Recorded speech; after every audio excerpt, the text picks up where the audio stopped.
I knew who I was going to hire to kill him for me.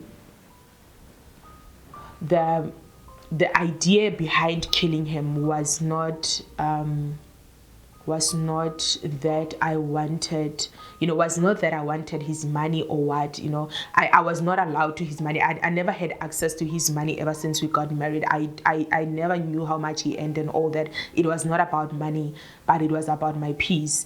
And I thought that it was better to be a widower than to be a divorcee. Hi, my name is Clara Mashabane from Mamelodi, Pretoria. I am a mother of a 5-year-old boy. I'm a founder of a foundation called Women Be Held that was started last year, and I am a pastor by calling. I'm an author of a book called Forgiveness Is About Me. I would like to share my story with you. I got married 2015 May when I was 24. I think I was 24 when I got married. I got married to a brother from a church. When I got married, I think I always like to use the word I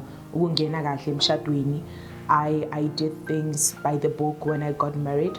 We just met at church. We didn't get a chance to know each other. We didn't know each other. We met at church and then we decided to get married. We just went to our pastors, and then after that we decided to pray about it and then to get married. So we didn't date. We didn't get a chance to know each other. He just came home to my family and he paid lobola for me, and then we set a date for our wedding, and then everything was so fast. We wanted to do things right, which at that time the most important thing for me was to because like I said that I'm a pastor. I've been a pastor ever since. When he met me, I was a pastor. So for me to live like a righteous life or a holy life was the most important thing. So I had to protect that. And now the agreement between the two of us was to do the right thing, or the correct thing, if I may put it that way. So immediately after we got married, as like any other normal couple, we moved in together. So the abuse started. So I always like to believe that he got married to me while he was still, I think he was still maybe bleeding, because he was abused as well as a child. But that doesn't give anyone like a right to abuse you. So the life that we lived in the house, it was very difficult. We were actually fighting about everything and anything. One of the things that used to happen in the house is the way that he used to abuse me emotionally. You could see that if he was not afraid of the police, he will kick me or do whatever. But he used to say all those bad words to me, and he used to. So because I said earlier on when I started that when he met me, I was a pastor.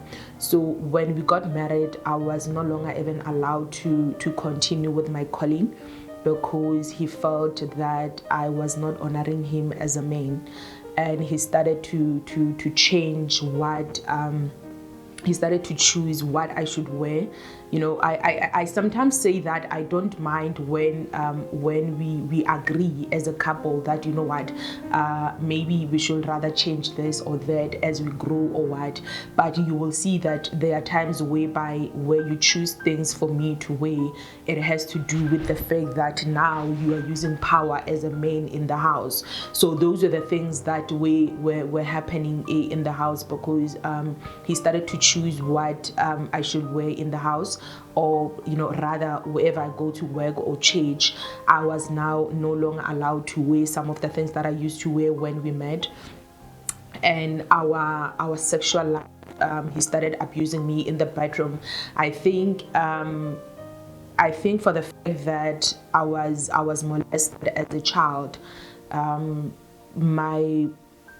maybe I thought that things will be better when I get married, when we make love, because you can understand all the violent things or the acts that happened when you were molested as a child. So you didn't expect a similar thing to happen now when you are married. So now our sex life, was so difficult, because even days whereby I will say no, he will still continue to do it, because he will continue to remind me that this is the reason why you are here, this is why you got married, this is why I married you. So our sex life was it has always been about him. It has always been, the most painful. I think our sex life was the most painful thing that happened in our marriage, because it was happening against my will. I think the love shifted along the way, because now we were no longer living in harmony in the house. So that's why it was also affected, because I don't really think that it's so simple, or it's so easy for you, to be sexually active with a person that abuse you in the house.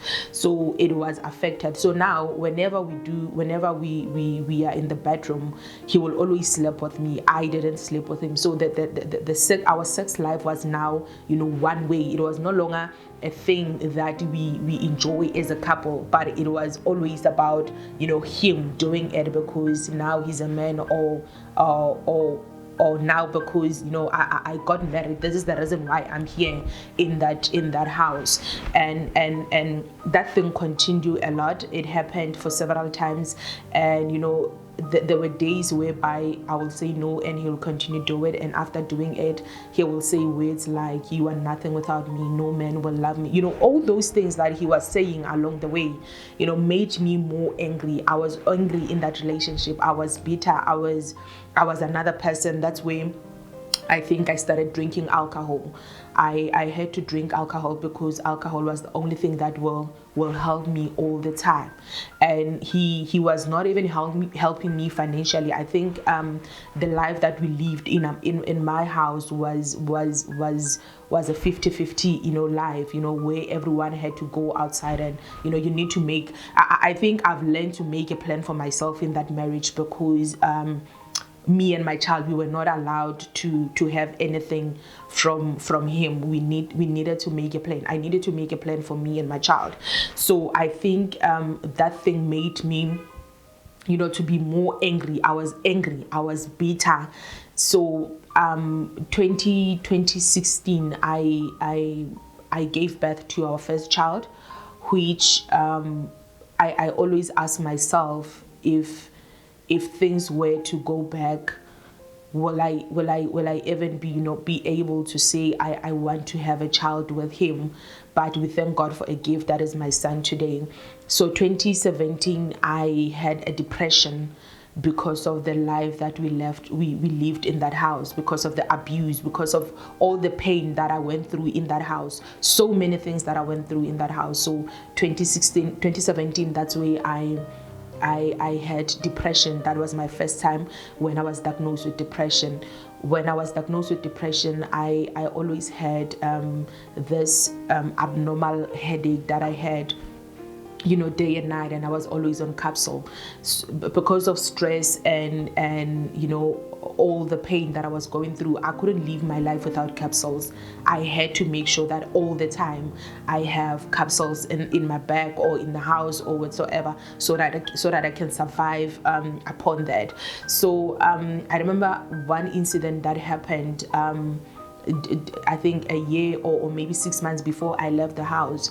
It was I think December 2017 or no 2016. My son was 8 months old. If he was 8 months, if I'm not wrong, and he got sick. He was very bad. Like I said, that in our house, everyone had to see, like we had to make a plan for ourselves that we survive. And at that time I was unemployed. I remember my child, he got sick to a point of death, and we were alone in the house. He left us, and then I had to make sure that I get medical attention for my baby. I remember I had to walk with my son for something like 45 minutes because I needed help. I don't know where he was, but I think he was somewhere with his friends or with whoever. So that thing made me more angry because I'm like, if he was around, if he was available, if he was here, like he said he will be here, when he promised me that he will always be with me. So I remember that day I had to walk something like 45 minutes asking people money, asking people, for lift just for me to go to the hospital to take my baby. I think he was just, he was just about to die that day. So that made me more angry. I was angry towards this man to such an extent that I realized that there was no need for me to be in that house. So all these years, like I said, that everything that was happening in the house, we were not allowed to share, or I was taught not to share or not talk about it in the house. I was told I was not telling anyone. I was not even telling my family. It was something that I kept, to myself. So, and then that's where I started overdosing with capsules. I had to drink them each and every single day. And then there was alcohol. Then I had to drink alcohol each and every single day. And mind you, I was not employed. I had to make a plan just to get something to numb the pain. And when my child was admitted, that time my child was admitted. When my child was admitted, I think he stayed something like 6 or 7 days in the hospital. That's where I was worse with depression. That time I was on antidepressant as well. So I couldn't cope on my own. The only thing that I wanted was to at least to have something to keep me strong. So 2017 towards the end, I tried committing suicide. And then the plan was to go with my baby. So that day I planned that I'm killing myself and I'm killing my baby because I couldn't bear the thought of leaving him behind. I wanted to go with him. So what I did was I planned that day I'm taking my life. So by the grace of God, I don't know who opened the gate because I made sure that I'm going to close the gate, close the doors, and continue with the plan. Unfortunately, or by the grace of God, someone came and then he knocked on our door, and then that's where the whole plan failed. But the plan that day was to kill myself and kill my son. And I always ask myself that with the great plans that God has for me, or with what God is doing in my life at the moment, what will happen if I killed myself that day? Because that was something that I wanted to do. I was craving death in every direction of my life. I wouldn't mind to walk during the night just for someone to stab me, because I was just like, I'm done. I don't want to be here anymore. And I think the most I think the reason why I didn't want to leave my marriage is because I was scared of what people will say. I think one thing that people are scared of to take decisions for their lives is what the other person will say. I think I was afraid of people, that they will laugh at me, especially my neighbors. I was actually thinking about my neighbors. I was thinking about my family, my relatives and all that. They will laugh at me. I was always thinking about what they will say about me. She just got married, and the next thing she comes back home. So that I always thought, what, the best thing is to kill myself so that people will think that an accident happened. So I was like, the best thing for me is just to die rather than to go back home.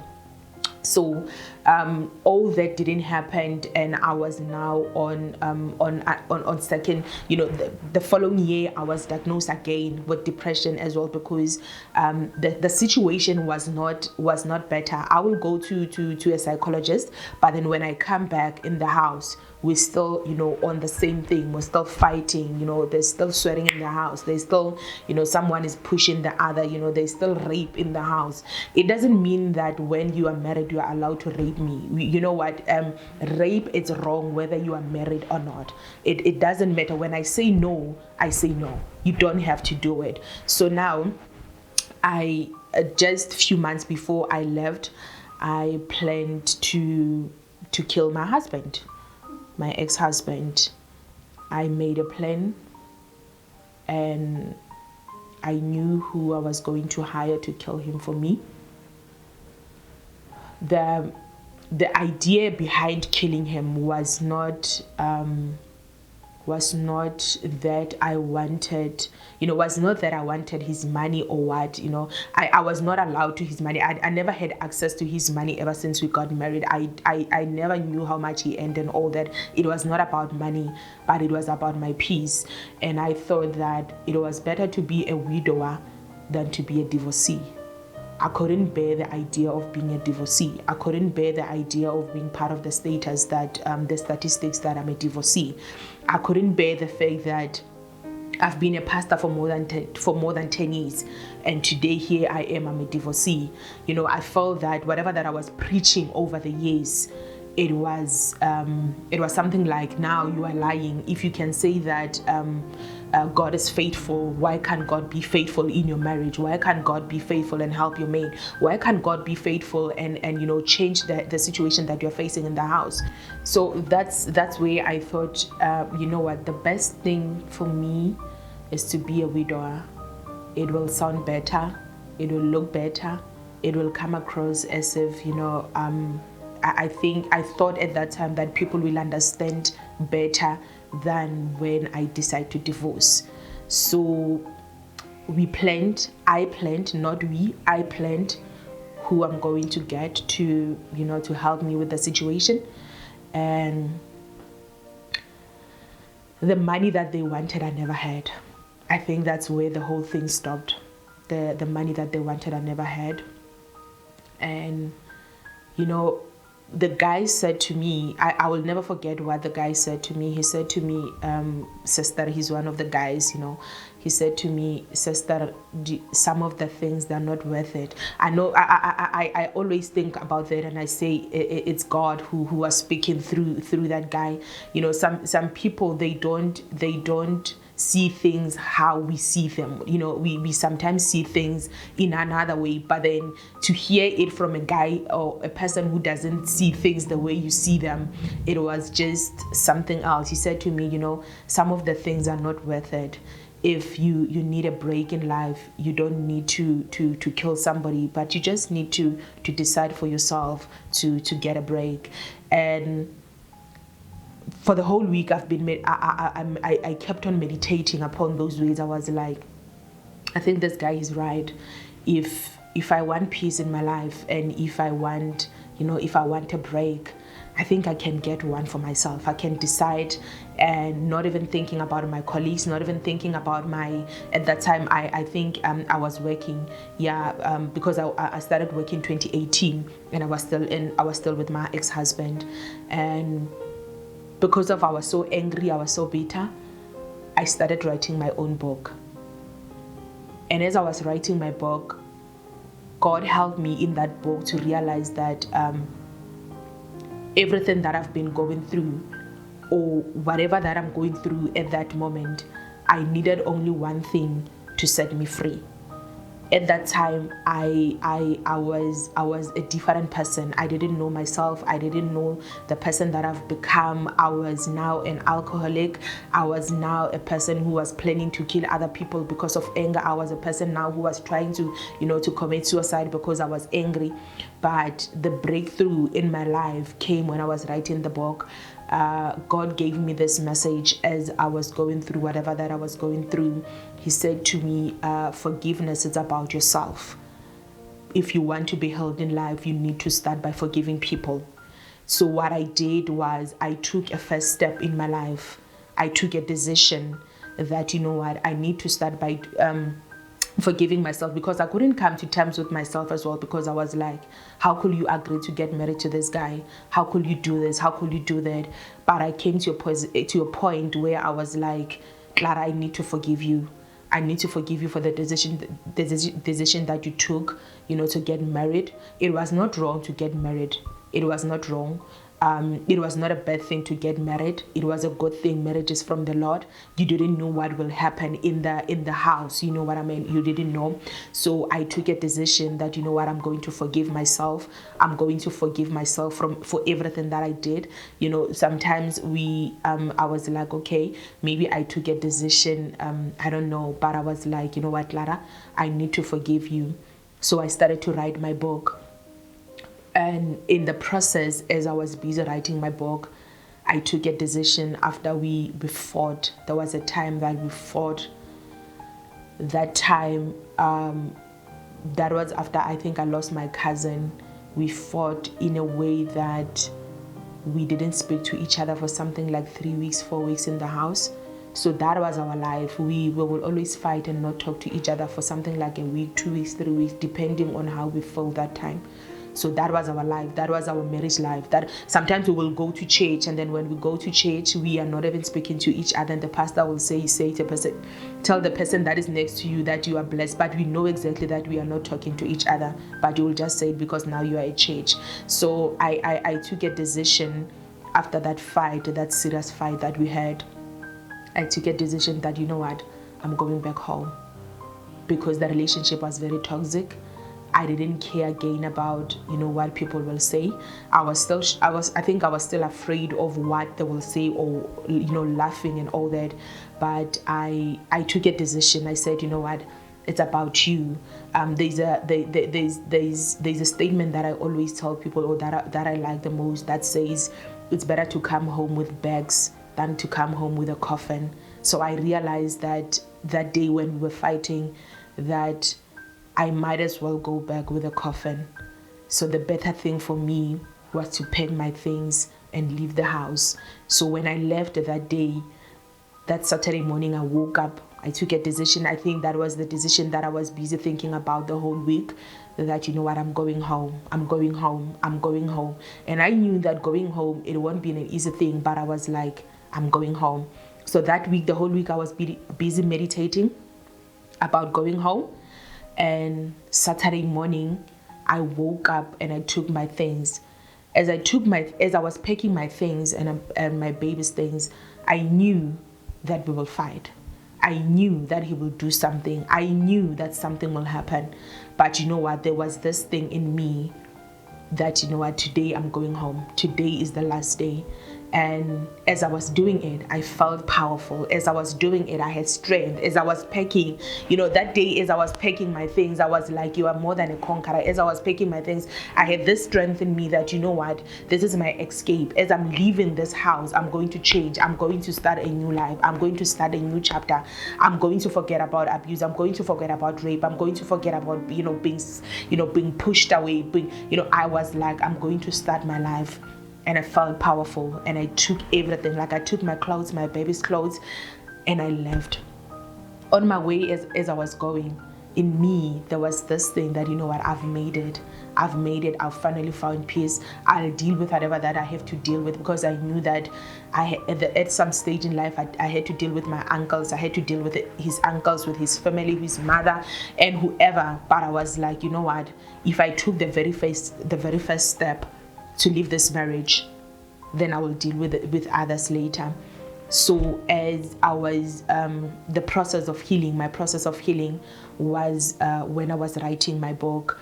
So as I was writing my book, I was pouring out my spirit in that book. I was telling God about all my fears. I was telling God about, all the nights that he knows that I was not sleeping in that house, all the things that I was going through. And I was saying to God, I need you to heal me. So as I was writing my book, he said to me, for you to be healed, I can help you. But the only thing that you need to do is to forgive. As much as I divorced my husband, but I forgave him. I forgave myself. I forgave his parents for the treatment that they gave me. I forgave him for allowing his family to treat me the way they used to treat me. I forgave everyone. I forgave myself. It started with me. It's a journey that started with me. It's a decision that started with me. That's why I always tell people that forgiveness is equivalent to healing. If you want to be healed in life, it starts with forgiveness. It doesn't matter what happened. It doesn't matter who did what. It doesn't matter rape. It doesn't matter, if you have been betrayed by the person that you trust the most. If you can start by forgiving whoever or yourself, that's where you start the journey of healing. So my advice to people is that it doesn't matter what you went through. It doesn't matter what you're going through at the moment. It doesn't matter the situation. It doesn't matter who did what. But the bottom line is, if you want to be healed in life, you need to forgive. And I always say to people that we must not lie to each other and say forgiveness is an overnight thing. Forgiveness is not an overnight thing. You don't wake up, you don't sleep today and expect to forgive tomorrow. You don't wake up and say, I forgave whoever and so ever. It's a journey that needs you to, to be sure of what you are doing. So it's start by you. It's a choice that you need to forgive. You forgive and you start your journey of healing. That's where I started my journey of healing. That is why today I'm no longer living on capsule. I'm no longer drinking, antidepressant. I'm okay. I'm at the stage where I'm healed. I have forgiven people. I no longer feel the pain, every time or whenever I see him coming to fetch his son. I'm at peace at the moment because I took a decision one day that I wanted to forgive, and I forgave, and then today I'm healed. So forgiveness is equivalent to healing. Hi, my name is Clara Mashabane. I have been through the most.